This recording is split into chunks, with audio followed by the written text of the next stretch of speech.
नमस्कार दोस्तों, मैं हूं शिवम पांडे और आप सभी का स्वागत है आपके अपने चैनल ट्रिक पॉइंट में। दोस्तों, आज हम लोग इस वीडियो में भारत के रामसर साइट्स को ट्रिक के माध्यम से याद करने वाले हैं।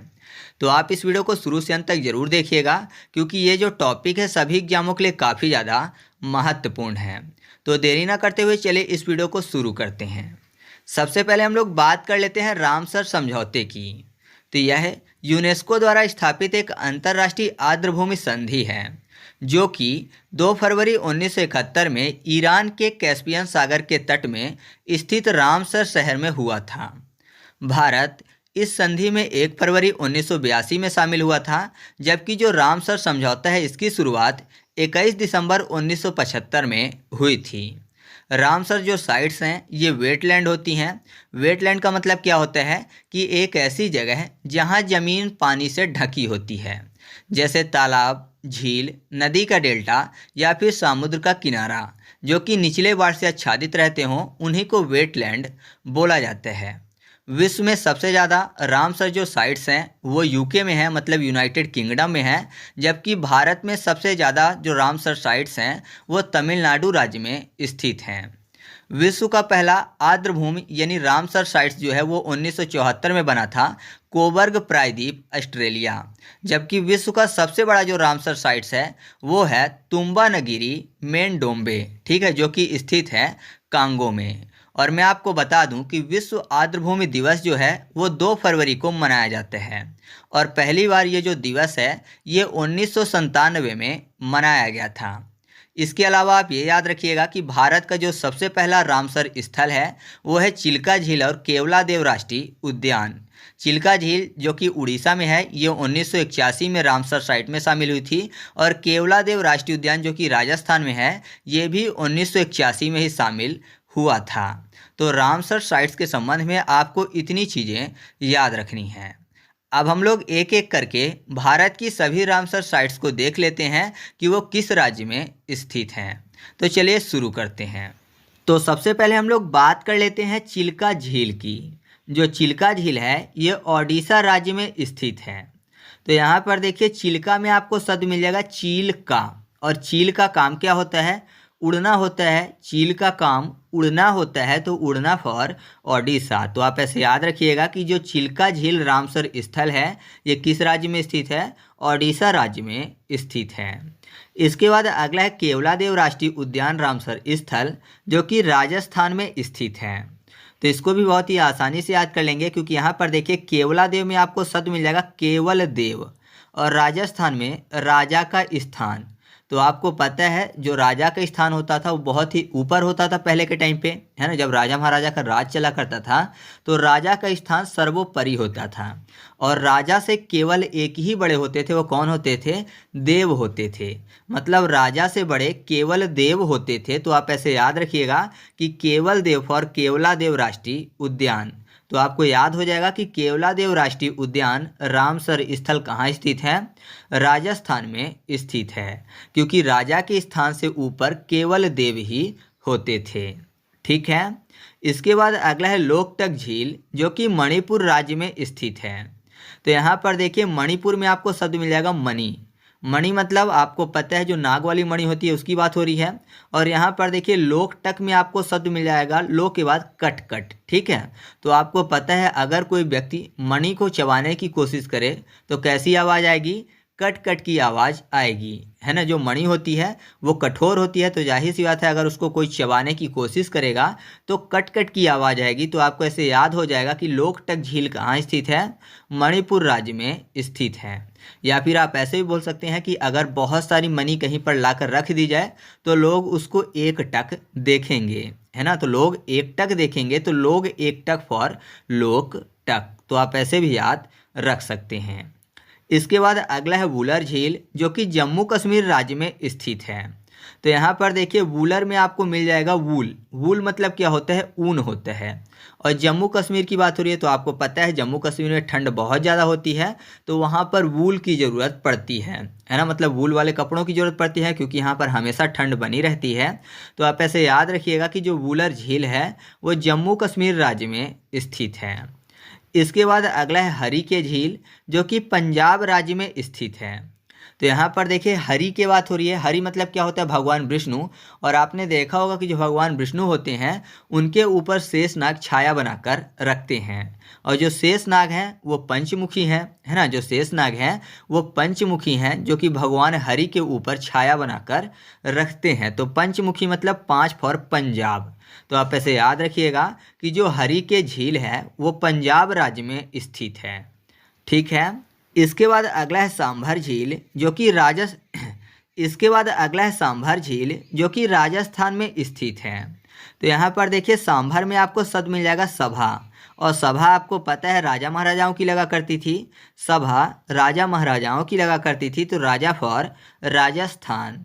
तो आप ऐसे याद रखिएगा कि जो सांभर झील है ये राजस्थान में स्थित है। इसके बाद अगला है कंजली झील जो कि पंजाब राज्य में स्थित है। साथ ही साथ रोपड़ आर्द्रभूमि जो है ये भी पंजाब राज्य में स्थित है। तो दोनों को बहुत ही आसानी से याद कर लेंगे, क्योंकि यहाँ पर देखिए कंजली में आपको शब्द मिलेगा काज। काज मतलब होता है शादी ब्याह, यानी मैरिज की बात हो रही है। और आजकल मैरिज जो है वो गवर्नमेंट जॉब वालों की जल्दी होती है। मतलब कि मैरिज के लिए जॉब होना बहुत ज़रूरी है। जिनकी जॉब नहीं होती है उनकी शादी होना मुश्किल पड़ जाता है। तो आप ऐसे आसानी से याद रख सकते हैं कि काज के लिए जॉब होना ज़रूरी है। तो कंजली झील कहाँ स्थित है, पंजाब राज्य में स्थित है। इसके बाद जो अगला है रोपड़, तो रोपड़ में आपको शब्द मिल जाएगा रोपड़, यानी रोने की बात हो रही है। और यहाँ पर देखिए पंजाब में आपको शब्द मिल जाएगा पंजा। तो अगर जाहिर सी बात है कोई किसी को पंजा मार दे जोर से तो वो रो पड़ेगा, है ना। अगर कोई किसी को पंजा मार दे तो वो रो पड़ेगा। तो आपको ऐसे याद हो जाएगा कि रोपड़ आर्द्रभूमि जो है वो पंजाब राज्य में स्थित है। ठीक है। इसके बाद अगला है कोलेरू झील जो कि आंध्र प्रदेश राज्य में स्थित है। तो यहाँ पर देखिए आंध्र प्रदेश में आपको शब्द मिल जाएगा अंधा और कोलेरू में आपको शब्द मिल जाएगा कलर। तो आपको पता है जो अंधे व्यक्ति होते हैं वो किसी भी कलर को नहीं देख सकते हैं। तो अंधे व्यक्ति किसी भी कलर को नहीं देख सकते हैं। तो आपको आसानी से याद हो जाएगा कि कोलेरू झील आंध्र प्रदेश राज्य में स्थित है। इसके बाद अगला है दीपोर बिल जो कि असम राज्य में स्थित है। तो असम को याद करने के लिए कर लेते हैं आसमान, और दीपोर में आपको शब्द मिल जाएगा दीप। तो आपको पता है रात के टाइम पे ऐसा लगता है जैसे आसमान में कई सारे दीप जल रहे हों। हालांकि वो तारे होते हैं जो कि टिमटिमाते हैं, लेकिन देखने में तो ऐसा ही लगता है कि आसमान में कई सारे दीप जल रहे हैं। तो आपको याद हो जाएगा कि दीपोर बिल जो है वो असम राज्य में स्थित है। फिर है पोंग बांध झील जो कि हिमाचल प्रदेश राज्य में स्थित है। तो यहाँ पर देखिए हिमाचल में आपको शब्द मिल जाएगा माचल, और पोंग बांध को याद करने के लिए कर लेते हैं पग बांध। तो आपको पता है जो कृष्ण भगवान थे वो बहुत ज़्यादा शैतानी करते थे। तो उनकी जो माता थी यशोदा वो क्या करती थी, उनके पग को यानी उनके पैर को बांध देती थी। तो माँ पैरों को बांध देती थी जिससे कि कृष्ण भगवान चल ना पाए। तो माँ और चल फॉर हिमाचल, और पग बांध यानी पोंग बांध। तो आपको याद हो जाएगा कि पोंग बांध झील जो है वो हिमाचल प्रदेश में स्थित है। साथ ही साथ एक और है हिमाचल प्रदेश का जो कि आगे आएगा, वो है रेणुका आर्द्रभूमि।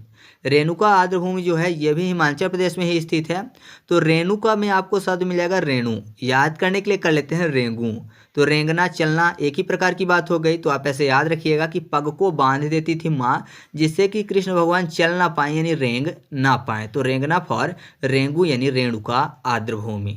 ठीक है। फिर हम लोग बात कर लेते हैं तसो मोरिरी झील की जो कि लद्दाख में स्थित है। तो यहाँ पर देखिए तसो को कर लेते हैं सो यानी सोने की बात, और लद्दाख में आपको शब्द मिल जाएगा लद्दा। याद करने के लिए कर लेते हैं गद्दा। तो आपको पता है हर व्यक्ति गद्दे में सोता है। तो आपको ऐसे याद हो जाएगा कि तसो मोरिरी झील जो है वो लद्दाख राज्य में स्थित है। फिर है अष्टमुडी झील जो कि केरल राज्य में स्थित है।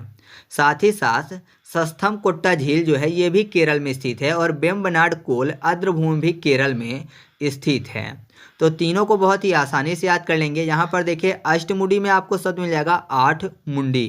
मुंडी मतलब क्या होता है, सर की बात हो रही है। तो जाहिर सी बात है अगर किसी के पास 8 सर होंगे तो जाहिर सी बात है उसके पास 8 दिमाग भी होंगे, यानी वो बहुत ज़्यादा बुद्धिमान होगा। और भारत में सबसे ज़्यादा पढ़े लिखे लोग कहाँ पर मिलते हैं, तो केरल में सबसे ज़्यादा साक्षर राज्य है।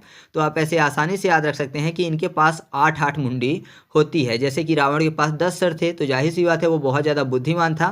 तो आप ऐसे आसानी से याद रख सकते हैं इस पॉइंट को। इसके बाद अगला है सस्थमकोट्टा झील, ये भी केरल में ही है। तो केरल में आपको याद करने के लिए इस बार कर लेना है करेला। करेला आपको पता है कड़वा होता है, तो बहुत सारे लोग ये बोलते हैं कि ये कड़वा है इसलिए ये सस्ता होना चाहिए, है ना। जब मार्केट में कोई वेजिटेबल लेने जाता है तो ये बोलते हैं कि ये कड़वा है तो सस्ता होना चाहिए, क्योंकि कड़वी चीज़ है तो सस्ता फॉर सस्थम कुट्टा। तो याद रखिएगा कि सस्थम कुट्टा झील कहाँ स्थित है, केरल राज्य में स्थित है। फिर है बेम्बनाड, तो बेम्बनाड को याद करने के लिए कर लेते हैं बम बना।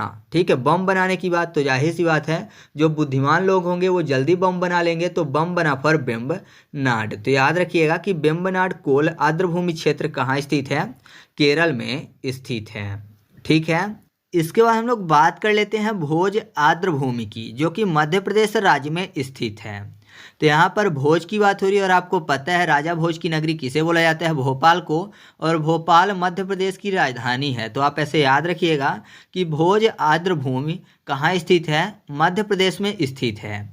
और अभी फरवरी 2023 की शुरुआत में जो बागेश्वर बाबा जी हैं उनके गुरु जो कि रामभद्राचार्य जी हैं, उन्होंने फिर से भोपाल का नाम बदलने की सिफारिश की है और कहा है कि भोजपाल नाम कर दिया जाए। ठीक है, तो आप याद रखिएगा कि भोज आर्द्रभूमि कहाँ स्थित है, मध्य प्रदेश में स्थित है। इसके बाद अगला है भितरकनिका मैंग्रोव, जो कि उड़ीसा राज्य में स्थित है। तो यहाँ पर देखिए भितरकनिका में आपको ये एक शब्द मिल जाएगा, भितरकनिका में कान, यानी कान के भीतर की बात हो रही है। और ओडिशा में उड़ना शब्द मिल जाएगा। तो आपको पता है जैसे मक्खी हैं या फिर मच्छर हैं, वो कान के भीतर कभी कभार घुस जाते हैं, है ना। गलती से कान के भीतर मक्खी या मच्छर उड़कर घुस जाते हैं, तो भीतर कान के उड़कर घुस जाते हैं, तो उड़ना फॉर ओडिशा। तो आप ऐसे याद रखिएगा कि भितरकनिका मैंग्रोव जो है वो कहाँ स्थित है, ओडिशा राज्य में स्थित है। इसके बाद अगला है पॉइंट कैलीमार और पक्षी अभ्यारण्य, जो कि तमिलनाडु राज्य में स्थित है। तो यहाँ पर देखिए तमिलनाडु में आपको शब्द मिल जाएगा ता के बाद मिलना या फिर मिलाना, और पॉइंट कैलीमर, तो पॉइंट शब्द यहाँ पर लिखा हुआ है। तो आपने देखा होगा कि एक गेम होता है जिसमें पॉइंट मिलाने का काम किया जाता है ना। एक गेम होता है जिसमें पॉइंट मिलाने का काम किया जाता है, या फिर आपने बचपन में एक ड्राइंग बनाई होगी जिसमें पॉइंट पॉइंट होते हैं और उनको मिलाते हैं तो एक चित्र बन जाता है। तो पॉइंट को मिलाने वाला एक गेम भी होता है और एक ड्राइंग भी होती है। तो मिलाना फॉर तमिलनाडु। तो आप ऐसे इस पॉइंट को आसानी से याद रख सकते हैं। फिर है पूर्व कोलकाता आर्द्रभूमि, जो कि पश्चिम बंगाल में स्थित है। तो इसको ट्रिक से बताने की ज़रूरत है ही नहीं, क्योंकि आपको पता है जो कोलकाता है वो पश्चिम बंगाल की राजधानी है। ठीक है, तो आगे बढ़ते हैं। इसके बाद अगला है चंदेर टल आर्द्रभूमि, जो कि हिमाचल प्रदेश में स्थित है। तो यहाँ पर देखिए चंदेर टल की बात हो रही है। चंदेर को याद करने के लिए कर लेते हैं चांदर, और हिमाचल प्रदेश में आपको शब्द मिल जाएगा माँ का आंचल। तो आपको पता है जो माँ का आंचल होता है वो बच्चों के लिए चादर का काम करता है। छोटे जो बच्चे होते हैं तो माँ का आंचल उनके लिए चादर का काम करता है। तो आप ऐसे याद रखिएगा कि चंदेर टल आर्द्रभूमि कहाँ स्थित है, हिमाचल प्रदेश में स्थित है।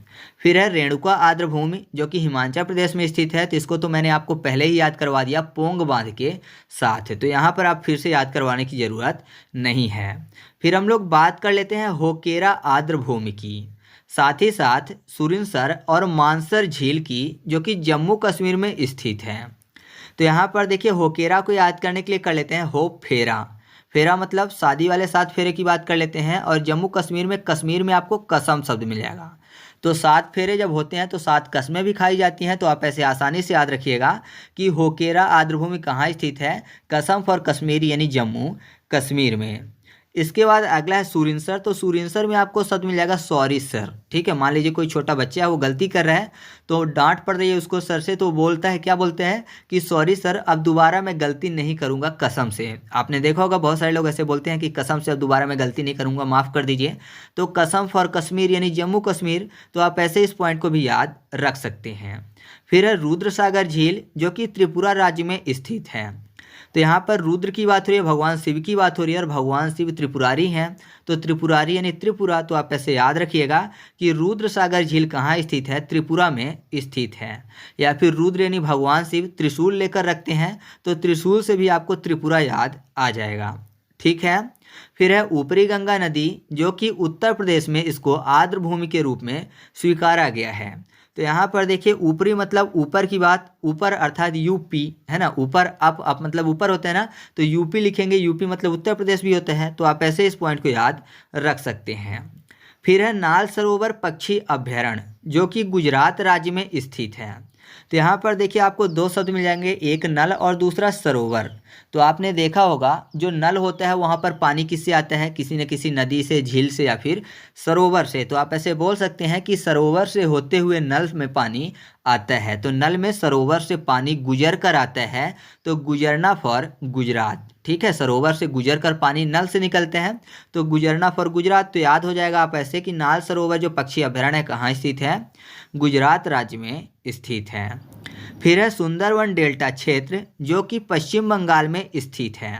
तो यहाँ पर देखिए सुंदरवन की बात हो रही है, तो जाहिर सी बात है अगर कोई वन जितना ज़्यादा सुंदर होगा उसमें उतने ही ज़्यादा पक्षी आएंगे, है ना। मतलब सुंदर होगा अगर वन तो पक्षी बहुत ज़्यादा आएंगे वहाँ पर। तो आप ऐसे याद रखिएगा, पक्षी फॉर पश्चिम बंगाल। तो आपको याद हो जाएगा कि सुंदरवन डेल्टा क्षेत्र कहाँ स्थित है, पश्चिम बंगाल में स्थित है।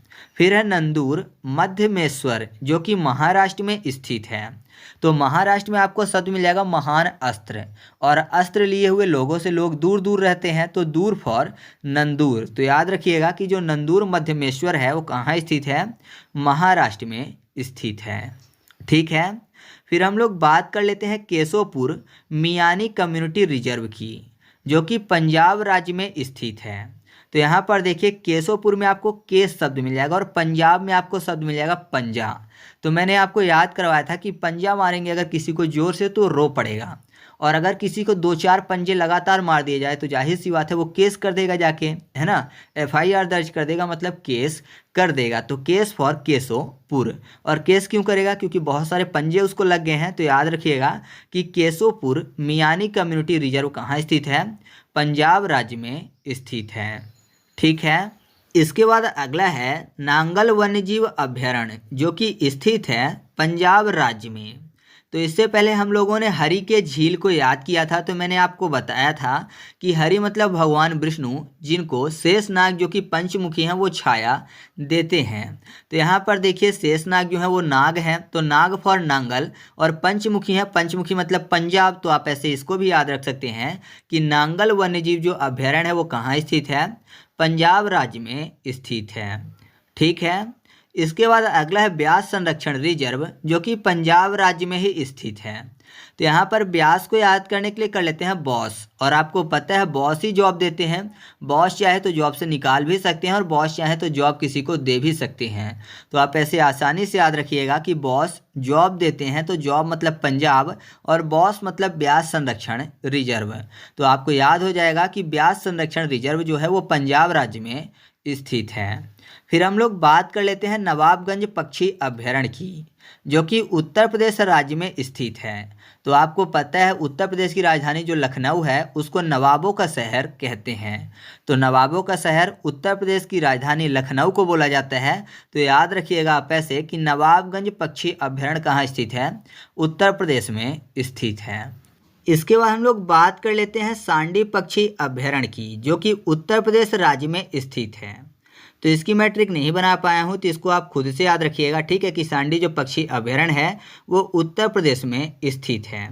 इसके बाद हम लोग बात कर लेते हैं समसपुर पक्षी अभयारण्य की, जो कि उत्तर प्रदेश राज्य में ही स्थित है। तो समस को याद करने के लिए कर लेते हैं समझ, और उत्तर प्रदेश में उत्तर यानी आंसर की बात हो रही है। तो आपको पता है सही उत्तर यही वही दे पाता है जिसमें अच्छी समझ हो। तो जिसमें समझ होती है वही उत्तर दे पाता है प्रश्नों के। तो आप ऐसे याद रखिएगा कि समसपुर पक्षी अभयारण्य कहाँ स्थित है, उत्तर प्रदेश राज्य में स्थित है। फिर हम लोग बात कर लेते हैं समन पक्षी अभयारण्य की, ये भी उत्तर प्रदेश राज्य में ही स्थित है। तो समन में आपको शब्द मिल जाएगा सा के बाद मन। मन मतलब बुद्धि या फिर दिमाग की ही बात हो रही है, और उत्तर प्रदेश में फिर से आपको उत्तर यानी आंसर शब्द मिल जाएगा। तो आप ऐसे याद रखिएगा कि मन में सोचकर इंसान जो है वो उत्तर देता है। तो आपको याद हो जाएगा कि समन पक्षी अभयारण्य जो है वो उत्तर प्रदेश राज्य में स्थित है। फिर है पार्वती अर्गा पक्षी अभयारण्य, ये भी उत्तर प्रदेश में स्थित है, और साथ ही साथ सरसई नावर झील जो है ये भी उत्तर प्रदेश में ही स्थित है। तो पार्वती को याद करने के लिए पर्वत कर लेते हैं, और आपको पता है पर्वत जो होते हैं वो काफ़ी ऊंचे होते हैं, यानी काफ़ी ज़्यादा अप होते हैं, यानी ऊपर होते हैं। तो अप मतलब यूपी अर्थात उत्तर प्रदेश। तो आपको ऐसे ये पॉइंट याद हो जाएगा। और सरसई को याद करने के लिए कर लीजिए कि सरसई में शब्द लिखा हुआ है सर सही, यानी सर बोल रहे हैं कि ये सही है। क्या सही है, उत्तर सही है। सर बोल रहे हैं कि ये सही उत्तर है, तो सर सही उत्तर बोल रहे हैं, तो आप ऐसे याद रखिएगा उत्तर फॉर उत्तर प्रदेश। तो आपको ये भी याद हो जाएगा कि सरसई नावर जो झील है वो कहाँ स्थित है, उत्तर प्रदेश राज्य में स्थित है। फिर है आसन कंजर्वेशन रिजर्व, जो कि उत्तराखंड राज्य में स्थित है। तो आसन में आपको सन शब्द मिल जाएगा, और आपको पता है जो सन है वो एक तारा है, तो तारा फॉर उत्तराखंड। उत्तराखंड में आपके ऊ के बाद तारा शब्द मिल जाएगा, तो सन एक तारा है, तारा फॉर उत्तराखंड। तो याद रखिएगा कि आसन कंजर्वेशन जो रिजर्व है कहाँ स्थित है, उत्तराखंड राज्य में स्थित है। फिर है कांवर ताल झील, जो कि बिहार राज्य में स्थित है। तो यहाँ पर देखिए कांवर को याद करने के लिए कर लेते हैं कबार, और कबार हर कोई व्यक्ति अपने घर के बाहर फेंक देता है, तो बाहर फॉर बिहार। तो याद रखिएगा कि कांवर ताल जो झील है वो बिहार राज्य में स्थित है। फिर है लोनार झील, जो कि महाराष्ट्र राज्य में स्थित है। तो लोनार में आपको लोन शब्द मिल जाएगा, और महाराष्ट्र में आपको शब्द मिल जाएगा महान राष्ट्र। तो आपको पता है महान राष्ट्र कैसे बनेगा, वो बहुत सारे जब वहाँ पर प्रोडक्शन करेंगे, और प्रोडक्शन करने के लिए वहाँ के जो व्यक्ति हैं या फिर लोग जो हैं वो क्या करेंगे, बहुत सारा लोन लेंगे। तो लोन लेंगे तो वो बहुत ज़्यादा उत्पादन करेंगे, और उनसे उनका प्रॉफिट होगा, तो वो राष्ट्र धीरे धीरे महान बनता चला जाएगा। तो लोन लेने से राष्ट्र महान बन जाते हैं। तो याद रखिएगा कि लोनार झील कहाँ स्थित है, महाराष्ट्र में स्थित है। तो हम लोग बात कर लेते हैं सुर सरोवर झील की, जो कि स्थित है उत्तर प्रदेश में। तो यहाँ पर देखिए उत्तर प्रदेश, जिसको शॉर्ट में क्या बोलते हैं, यूपी बोलते हैं। और यहाँ पर देखिए सुर सरोवर, सुर मतलब होता है देवता, और सरोवर मतलब तालाब। यानी ऐसा समझिए कि कोई ऐसा तालाब है जिसमें देवताओं का वास है या फिर देवता निवास करते हैं। तो जाहिर सी बात है अगर कोई ऐसा तालाब होगा पृथ्वी पर जिसमें देवता का वास होगा, तो लोग उस तालाब का पानी पीना पसंद करेंगे। तो पानी पीना पसंद करेंगे, तो पीना मतलब यूपी। तो आप ऐसे याद रखिएगा कि सुर सरोवर झील कहाँ स्थित है, उत्तर प्रदेश राज्य में स्थित है। इसके बाद अगला है तसोकर आर्द्रभूमि क्षेत्र, जो कि लद्दाख में स्थित है। तो यहाँ पर देखिए तसोकर लिखा हुआ है, इससे पहले एक और तसो से आया था, तो उसको हम लोगों ने याद करने के लिए क्या किया था, फर्स्ट पार्ट में तसो में शब्द मिल गया जाएगा आपको सो मतलब सोने की बात। और यहाँ पर लद्दाख में लद्दा जो शब्द लिखा है उसको याद करने के लिए हम लोगों ने किया था गद्दा। तो जाहिर सी बात है गद्दे में सोते हैं, तो ऐसे हम लोगों को याद हो गया था कि तसो वाले जो पॉइंट है वो लद्दाख में स्थित हैं। ठीक है, तो याद रखिएगा कि तसो का जो आर्द्रभूमि क्षेत्र है ये भी लद्दाख में स्थित है। इसके बाद अगला है बांधवाना आर्द्रभूमि क्षेत्र, जो कि गुजरात राज्य में स्थित है। तो यहाँ पर देखिए बांधवाना में आपको शब्द मिल जाएगा बांध। ठीक है, बांध की बात हो रही है, और गुजरात में गुजरना शब्द। तो जाहिर सी बात है जब नदी गुजरती है तो उसको रोक देना ही क्या कहलाता है, बांध कहलाता है। मतलब नदी को आगे गुजरने नहीं दिया जाता, उसको बांध दिया जाता है, तो उसी को बोलते हैं डैम। तो याद रखिएगा कि बांधना या फिर बांध बनाना क्या कहलाता है, नदी को आगे गुजरने से रोकना कहलाता है। ठीक है, तो गुजरना फॉर गुजरात। इसके बाद अगला है थोल झील वन्यजीव अभ्यारण्य, जो कि गुजरात राज्य में ही स्थित है। तो यहाँ पर देखिए थोल को याद करने के लिए कर लेते हैं थल। थल मतलब जमीन की बात हो रही है, तो हर व्यक्ति जमीन में ही चलता है, यानी जमीन में ही गुजरता है, ना कि हवा में चलता है ना। चलने के लिए स्थल चाहिए या थल चाहिए। तो आप ऐसे याद रखिएगा कि जो थोल झील वन्यजीव अभ्यारण्य है वो कहाँ स्थित है, गुजरात राज्य में स्थित है। इसके बाद अगला पॉइंट है सुल्तानपुर राष्ट्रीय उद्यान, जो कि हरियाणा में स्थित है। तो ये तो बहुत ही आसान है याद करना। आपने सलमान खान की फिल्म देखी होगी सुल्तान, तो आपको पता है वो फिल्म कहाँ से संबंधित थी, हरियाणा से संबंधित थी। तो ये जो सुल्तानपुर राष्ट्रीय उद्यान है ये भी हरियाणा में ही स्थित है। ठीक है, इसके बाद अगला है भिंडावास वन्यजीव अभ्यारण्य, जो कि स्थित है हरियाणा में। तो भिंडा में एक शब्द आपको मिल जाएगा भिंडी। भिंडी मतलब लेडी फिंगर की बात हो रही है, और आपको पता है भिंडी का कलर कैसा होता है, हरा होता है। तो हरा फॉर हरियाणा। तो याद रखिएगा कि भिंडावास जो वन्यजीव अभ्यारण्य है वो कहाँ स्थित है, हरियाणा में स्थित है। फिर है हैदरपुर वेटलैंड, जो कि उत्तर प्रदेश राज्य में स्थित है। तो यहाँ पर देखिए हैदर में आपको शब्द मिल जाएगा हद या फिर हैडर। उत्तर प्रदेश में आपको पता है वहाँ के अभी मुख्यमंत्री कौन है वर्तमान में, तो वो हैं योगी आदित्यनाथ जी। तो उन्होंने गुंडे राज को धीरे धीरे ख़त्म कर दिया है। मतलब आप ऐसा कह सकते हैं कि गुंडा राज जो है वो धीरे धीरे ख़त्म हो गया है, क्योंकि योगी जी का उनको डर है डर योगी जी का, इसलिए गुंडा राज धीरे धीरे ख़त्म हो रहा है, या फिर गुंडे अब हद में रहना सीख गए हैं। तो हद फॉर हैदरपुर। तो याद रखिएगा कि हैदरपुर वेटलैंड कहाँ स्थित है, उत्तर प्रदेश राज्य में स्थित है। फिर है बखीरा वन्यजीव अभयारण्य, जो कि उत्तर प्रदेश राज्य में ही स्थित है। तो बखीरा में आपको एक शब्द मिल जाएगा खीरा।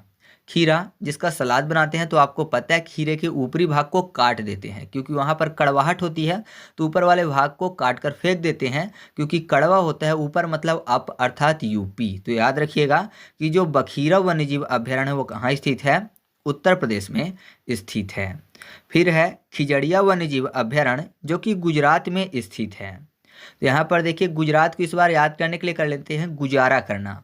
तो आपको पता है जो गरीब लोग होते हैं वो खिचड़ी खाकर अपना गुजारा करते हैं, है ना। उनको अच्छे अच्छे पकवान नहीं मिल पाते क्योंकि गरीब हैं, तो जाहिर सी बात है वो खिचड़ी दलिया खाकर अपना गुजारा करते हैं। तो याद रखिएगा कि बहुत सारे गरीब लोग खिचड़ी खा के अपना गुजारा करते हैं। तो खिजड़िया वन्यजीव अभयारण्य कहाँ स्थित है, गुजरात राज्य में स्थित है।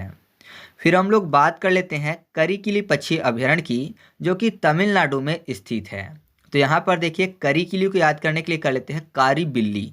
कारिकिली, कारी बिल्ली मतलब काली बिल्ली की बात हो रही है। और तमिलनाडु में आपको टॉमी शब्द मिल जाएगा। और टॉमी किसका नाम होता है, कुत्ते का। तो आपको पता है बिल्ली का दुश्मन कौन होता है, कुत्ता होता है। तो एक तरफ बिल्ली और दूसरा तरफ दुश्मन। तो याद रखिएगा आप ऐसे कि करिकिली पक्षी अभयारण्य कहाँ स्थित है, तमिलनाडु राज्य में स्थित है। ठीक है, इसके बाद हम लोग बात कर लेते हैं पल्लीकरनई मार्स रिजर्व फॉरेस्ट की, जो कि तमिलनाडु राज्य में स्थित है। तो यहाँ पर देखिए जो मार्स शब्द लिखा हुआ है ना, तो उसको याद करने के लिए कर लेते हैं मार्क्स मतलब नंबर की बात, और तमिलनाडु को याद करने के लिए तालीम कर लेते हैं। तालीम मतलब शिक्षा। तो जाहिर सी बात है जिसको जितनी अच्छी तालीम मिलेगी वो उतने अच्छे नंबर लेकर आएगा। तो आप ऐसे इस पॉइंट को याद रख सकते हैं। इसके बाद अगला है पिचवरम मैंग्रोव, जो कि तमिलनाडु में ही स्थित है। तो तमिलनाडु में आपको शब्द मिल जाएगा मील। मील मतलब आहार या फिर भोजन होता है जिसको हम चबा चबा कर खाते हैं, है ना। भोजन को, आहार को हम लोग चबा चबा के खाते हैं। तो पिचवरम में आपको पी के बाद शब्द क्या मिल जाएगा, चव। तो चव मतलब चबा चबा के खाते हैं। ठीक है, तो आप ऐसे याद रखिएगा कि पिचवरम जो मैंग्रोव है वो कहाँ स्थित है, तमिलनाडु राज्य में स्थित है। इसके बाद अगला पॉइंट है पाला आर्द्र भूमि, जो कि मिजोरम राज्य में स्थित है। तो यहाँ पर देखिए मिजोरम में आपको शब्द मिल जाएगा रम, और रम पिलाई जाती है। तो पिला मतलब पाला। तो आपको ऐसे याद हो जाएगा कि पाला आर्द्र भूमि कहाँ स्थित है, मिजोरम राज्य में स्थित है। या फिर यहाँ पर देखिए मिजोरम में आपको शब्द मिल जाएगा माँ जाओ राम। तो आपको पता है कि कई पहले बहुत ज़्यादा राम भगवान को प्यार करती थी, लेकिन बाद में उन्होंने लालच में आकर क्या किया था कि राम भगवान को वनवास भेज दिया था। तो पहले उन्होंने पाला था, फिर बाद में बोला कि जाओ राम। तो आप ऐसे भी याद रख सकते हैं। फिर अगला पॉइंट है सांख्य सागर, जो कि मध्य प्रदेश में स्थित है। तो मध्य प्रदेश जिसको हार्ट ऑफ इंडिया बोलते हैं, यानी भारत का दिल बोलते हैं। और सांख्य को याद करने के लिए कर लेते हैं सखा। सखा मतलब मित्र। तो मित्र का स्थान कहाँ होता है, दिल में होता है। तो याद रखिएगा कि सांख्य सागर जो है वो कहाँ स्थित है, मध्य प्रदेश में स्थित है। फिर हम लोग बात कर लेते हैं कुंथनकुलम पक्षी अभयारण्य की, जो कि तमिलनाडु राज्य में स्थित है। तो यहाँ पर देखिए तमिलनाडु में फिर से वही मील यानी आहार की बात हो जाएगी। और आपको पता है मील यानी आहार जो भोजन है, अनाज है, उसको क्विंटल के क्विंटल नापा जाता है। तो क्विंटल फॉर कुंथन कुलम। तो याद रखिएगा कि कुंथन कुलम पक्षी अभयारण्य जो है वो कहाँ स्थित है, तमिलनाडु राज्य में स्थित है। फिर है मन्नार की खाड़ी। तो ये तो सबको पता है कि तमिलनाडु में स्थित है, तो इसको ट्रिक से बताने की ज़रूरत नहीं है। अब जो अगला पॉइंट है वो है उदयमारुथपुरम पक्षी अभयारण्य, जो कि तमिलनाडु में स्थित है। तो फिर से यहाँ पर देखिए मार्थ शब्द लिखा हुआ है ना, तो इसको याद करने के लिए फिर से मार्क्स कर लेते हैं। तो मैंने आपको पहले भी याद करवाया था कि सबसे अच्छे नंबर उसी के आएंगे जिसको जितनी अच्छी तालीम दी जाएगी। तो तालीम फॉर तमिलनाडु। ठीक है, फिर हम लोग बात कर लेते हैं वेदांतगल पक्षी अभयारण्य की, जो कि तमिलनाडु में ही स्थित है। तो यहाँ पर देखिए वेदांतगल में आपको वेद शब्द मिल जाएगा, और वेद की शिक्षा दी जाती है, मतलब तालीम दी जाती है ना। वेद पुराण सबकी तालीम दी जाती है। तो तालीम फॉर तमिलनाडु। तो याद रखिएगा कि वेदांतगल जो पक्षी अभयारण्य वो कहाँ स्थित है, तमिलनाडु राज्य में स्थित है। फिर हमारे सामने अगला पॉइंट है वेलोड पक्षी अभयारण्य, ये भी तमिलनाडु राज्य में स्थित है। तो यहाँ पर देखिए वेलोड में आपको शब्द मिल जाएगा वेल्लो, मतलब वेल्ले की बात हो रही है। वेल्ला मतलब क्या होता है, तो वेल्ला मतलब होता है बिना कामकाज का आदमी। मतलब जिसके पास कोई भी काम काज ना हो, कुछ भी काम ना करता हो, उसको बोलते हैं विल्ला। ठीक है, तो तमिलनाडु में आपको तालीम मिल जाएगी। तालीम मतलब शिक्षा, तो जाहिर सी बात है अगर किसी के पास अच्छी तालीम होगी तो उसको नौकरी मिल ही जाएगी। लेकिन तालीम नहीं होगी तो जाहिर सी बात है वो विल्ला ही घूमेगा। तो याद रखिएगा आप ऐसे कि वेलोड पक्षी अभयारण्य कहाँ स्थित है? तमिलनाडु राज्य में स्थित है।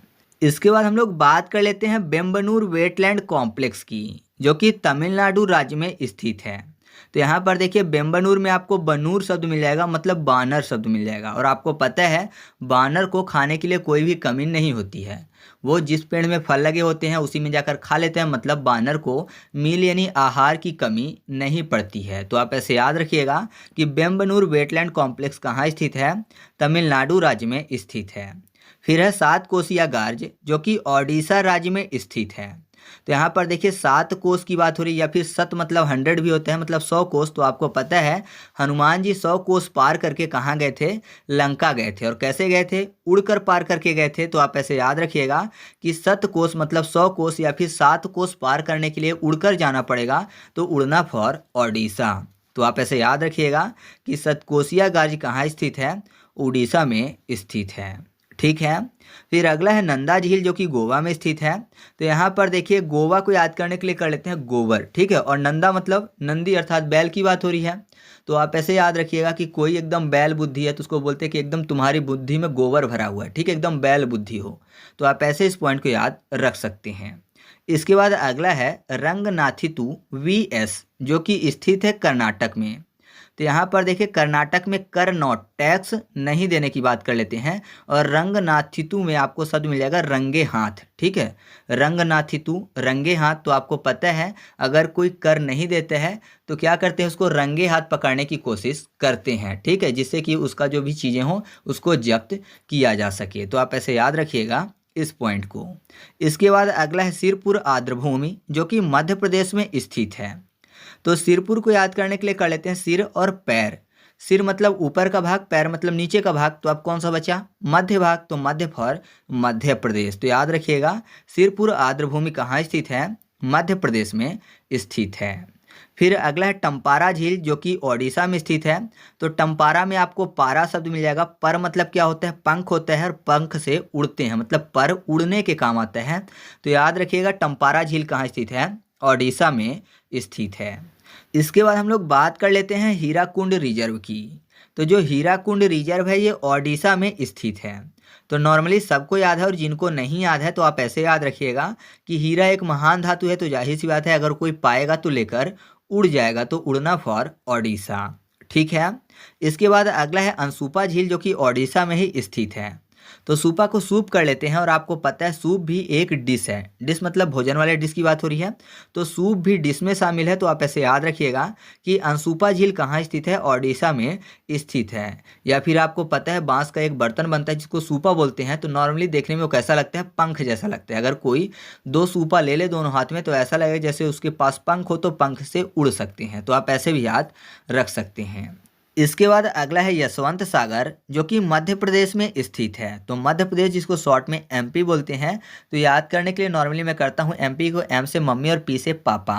और यशवंत में यश की बात हो रही है। तो हर किसी के मम्मी पापा ये चाहते हैं कि उनके बच्चों का यश पूरी दुनिया में हो, सभी लोग उनको पहचाने। तो मम्मी पापा की ऐसी ख्वाहिश होती है। तो आप ऐसे याद रखिएगा कि यशवंत सागर कहाँ स्थित है?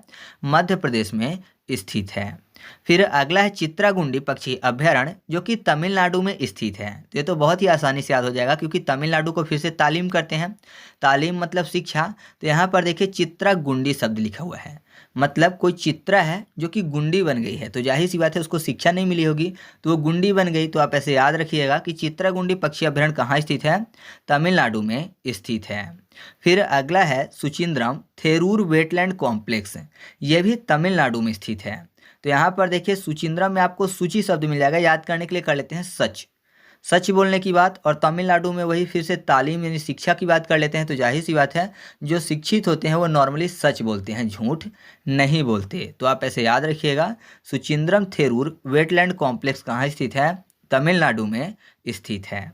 फिर अगला है वडुवुर पक्षी अभयारण्य, जो कि तमिलनाडु में स्थित है। तो यहाँ पर देखिए वडुपुर में आपको वडु शब्द मिल जाएगा और तमिलनाडु में आपको नाडु शब्द मिल जाएगा। तमिलनाडु वडु, नाडु वडु दोनों मैच करते हैं। तो आप ऐसे याद रखिएगा कि वडुपुर पक्षी अभयारण्य कहाँ स्थित है, तमिलनाडु में स्थित है। फिर अगला है कांजीरंगकुलम पक्षी अभयारण्य जो कि तमिलनाडु में स्थित है। तो यहाँ पर देखिए फिर से कांजीरंगकुलम में आपको शब्द मिल जाएगा काजीरा, जीरा की बात हो रही है, और तमिलनाडु में फिर से वही कर लेते हैं मील, मील मतलब आहार। इससे पहले हम लोगों ने एक और पॉइंट याद किया था कुंथनकुलम पक्षी अभयारण्य, जिसमें मैंने बताया था कि जो मील है आहार है यानी जो भोजन होता है तो उसको किस में नापते हैं, क्विंटल में नापते हैं। और यहाँ पर शब्द क्या लिखा हुआ है, कांजीरम कुलम। तो कांजीरम में हम लोगों ने जीरा किया। तो आपने एक सुना होगा कहावत, ऊँट के मुंह में जीरा, यानी कुंटल का कुंटल जो अनाज होता है वो ऊँट के लिए उसके मुंह में जीरे जैसा है, क्योंकि उसका भोजन बहुत ज़्यादा होता है। तो ऊँट का आहार ज़्यादा होता है, इसलिए कुंटल का कुंटल अनाज भी ऊँट के मुंह में जीरा के बराबर है। तो आप ऐसे याद रखिएगा कि कांजीरंगकुलम पक्षी अभयारण्य कहाँ स्थित है, तमिलनाडु में स्थित है। ठीक है। इसके बाद अगला है ठाणे क्रीक जो कि महाराष्ट्र में स्थित है। तो अगर मैं आपसे पूछूं कि भारत में पहली ट्रेन कहाँ से कहाँ तक चली थी, तो आप बोलेंगे मुंबई से ठाणे। मुंबई और ठाणे कहाँ स्थित है, तो दोनों के दोनों महाराष्ट्र में स्थित है। तो कोई अलग से ट्रिक बताने की ज़रूरत नहीं है। अब 2 पॉइंट बचते हैं। एक है हाई गम वेटलैंड कंजर्वेशन रिजर्व जो कि जम्मू कश्मीर में स्थित है, और दूसरा है सालबुग वेटलैंड कंजर्वेशन रिजर्व, ये भी जम्मू कश्मीर में स्थित है।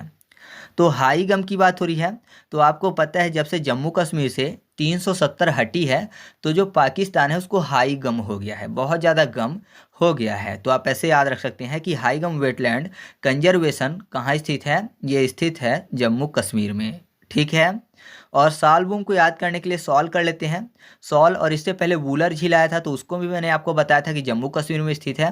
तो जम्मू कश्मीर में बहुत ज़्यादा ठंड होती है, तो ठंड से जम ना जाए इसलिए सॉल और वूलन का उपयोग करते हैं। तो आप ऐसे याद रखिएगा कि सालबुग जो वेटलैंड कंजर्वेशन रिजर्व है कहाँ स्थित है, जम्मू कश्मीर में स्थित है।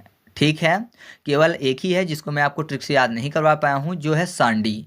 तो सांडी जो है उत्तर प्रदेश में स्थित है, तो उसको आप खुद से याद रखिएगा। तो इस तरीके से अपनी वीडियो कंप्लीट हुई। अगर आप इसका फुल MCQ टेस्ट सॉल्व करना चाहते हैं तो टेलीग्राम पर जाकर सर्च करिएगा ट्रिक पॉइंट क्विज और ग्रुप को ज्वाइन कर लीजिएगा। ठीक है। और PDF चाहिए तो PDF के लिए टेलीग्राम पर सर्च करिएगा ट्रिक पॉइंट और चैनल को ज्वाइन कर लीजिएगा। वहाँ पर आपको सभी वीडियो की फ्री में PDF मिल जाएगी। तो चलिए मिलते हैं अगले वीडियो में, तब तक के लिए जय हिंद।